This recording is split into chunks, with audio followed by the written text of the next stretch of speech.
Assalamualaikum warahmatullahi wabarakatuh. Saya Vicky Listianingsih dari SMK Negeri 2 Magelang akan menjelaskan mengenai koneksi antar materi modul 1.1 mengenai filosofi pendidikan Ki Hajar Dewantara. Ki Hajar Dewantara adalah Bapak Pendidikan Indonesia.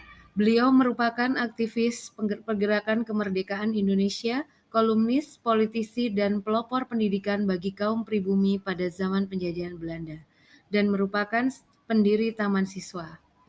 Ada beberapa pemikiran beliau. Yang pertama yaitu pendidikan yang menuntun. Pendidikan yang menuntun di sini dibagi menjadi pengajaran, pendidikan, dan kebudayaan, yang pada intinya adalah pendidikan itu sebagai tuntunan dalam hidup tumbuhnya anak-anak sesuai dengan kodratnya agar dapat mencapai keselamatan dan kebaikan setinggi-tingginya sebagai manusia dan anggota masyarakat. Yang selanjutnya yaitu berpusat pada anak sesuai dengan kodrat alam dan kodrat zaman, bahwa pendidikan itu harus berpihak kepada murid dengan melihat kepada kebutuhan anak, karakter, dan lingkungan di mana anak tinggal. Mendidik juga harus disesuaikan dengan zamannya tanpa meninggalkan kearifan budaya lokal yang dimiliki. Pemikiran yang ketiga yaitu budi pekerti. Budi pekerti adalah perpaduan antara cipta yaitu kognitif, karsa yaitu afektif, sehingga menciptakan suatu karya yaitu psikomotorik. Jadi budi pekerti melatih anak untuk memiliki kesadaran diri yang utuh untuk kemerdekaan diri dan kemerdekaan orang lain.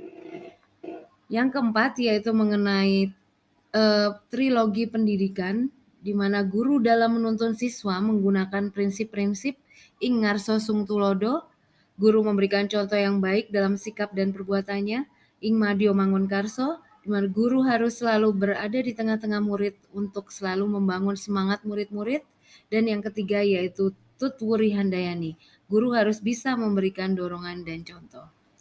Untuk yang selanjutnya yaitu mengenai permainan anak adalah pendidikan, di mana di sini ada 3 model. Yang pertama adalah model Montessori, di mana mementingkan pelajaran panca indera, menghadirkan beberapa alat untuk latihan panca indera dan semua itu bersifat pelajaran. Untuk metode kedua yaitu Froebel, yang juga menjadikan panca indera sebagai konsentrasi pembelajarannya, tetapi yang diutamakan adalah permainan anak-anak, kegembiraan anak-anak. Dan yang ketiga adalah taman siswa, bisa dikatakan menggunakan kedua metode tersebut. Akan tetapi pelajaran panca indera dan permainan itu tidak dipisahkan. Ya, untuk selanjutnya yaitu azas trikon, di mana azas trikon di sini yang pertama adalah kontinuitas, diperlukan perencanaan, pelaksanaan, refleksi, dan tindak lanjut saat melaksanakan pengajaran. Konvergensi yaitu terbuka dengan inspirasi kemajuan pendidikan yang sudah berhasil. Dan yang ketiga adalah konsentris, yaitu mempertahankan karakter nilai budaya luhur lokal setempat. Dan yang terakhir adalah pendidikan itu harus dinamis.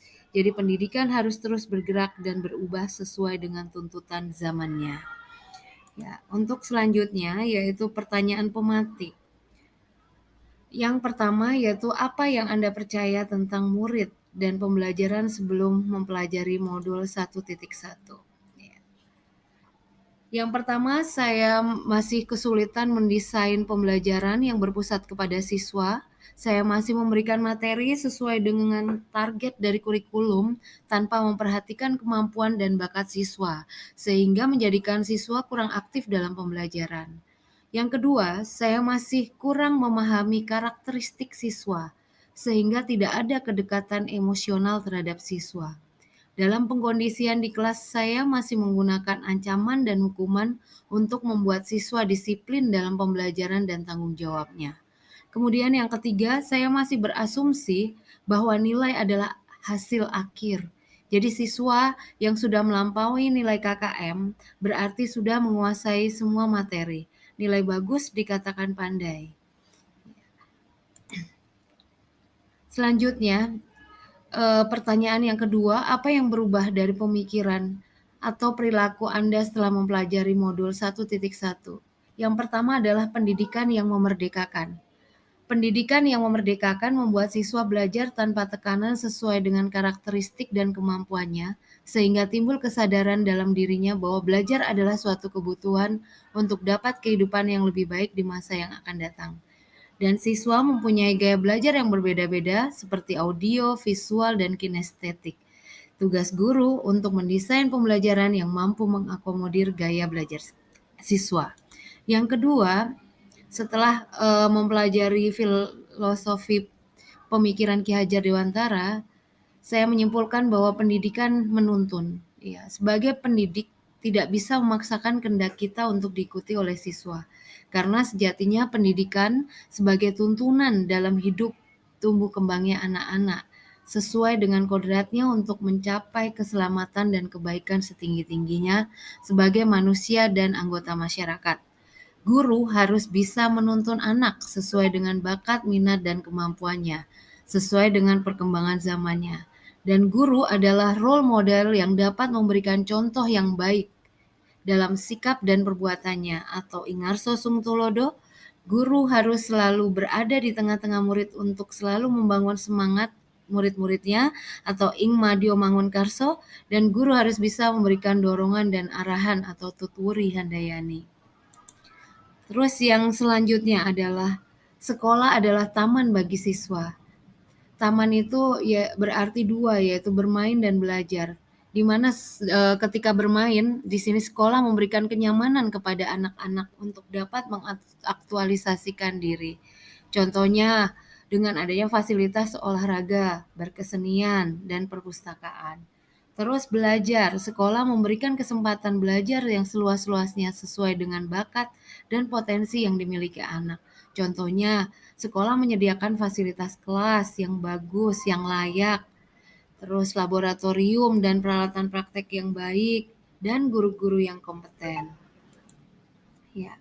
Adapun pembelajaran yang sudah diterapkan di sekolah terkait sosial, kultur, budaya sesuai dengan nilai-nilai filosofi Ki Hajar Dewantara, yaitu sebagai berikut. Yang pertama adalah budi pekerti.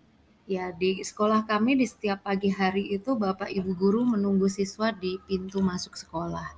Kemudian siswa datang dengan mencium tangan Bapak Ibu guru. Harapannya adalah mendapat doa atau restu untuk mendapatkan ilmu dari Bapak Ibu guru. Selanjutnya ada pembelajaran seni tari dan bahasa Jawa. Jadi untuk memajukan kearifan budaya daerah atau lokal, di sekolah mengajarkan pelajaran seni tari dan bahasa daerah. Selain untuk menggali bakat siswa, pelajaran ini juga digunakan untuk mengenalkan dan melestarikan budaya daerah. Seperti ada tari topeng ireng ya. Terus ada tari kuntulan, terus ada tari serimpi.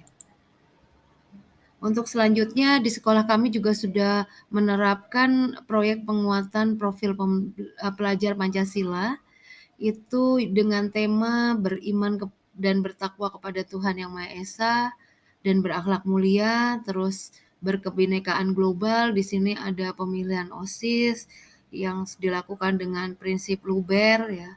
Terus ada gotong royong atau kerja bakti ini setiap hari Jumat.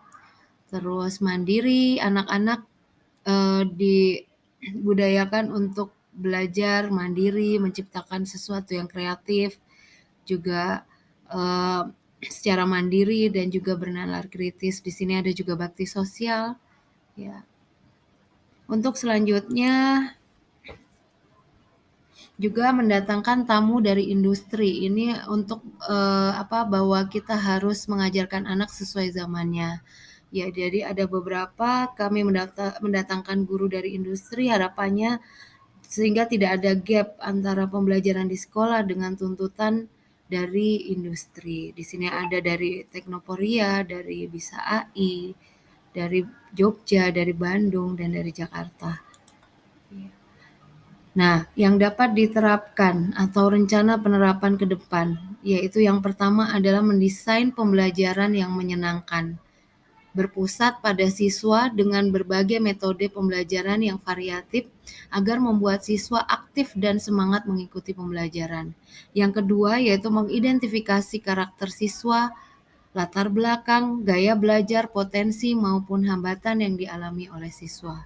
Yang ketiga, yaitu menerapkan pembiasaan pendidikan karakter dan budi pekerti. Dan yang keempat, yaitu berusaha untuk menjadi teladan bagi siswa, baik dalam perkataan dan perbuatan. Ya, demikian yang dapat saya sampaikan. Atas perhatiannya, terima kasih. Salam guru penggerak, tergerak, bergerak, dan menggerakkan. Assalamualaikum warahmatullahi wabarakatuh.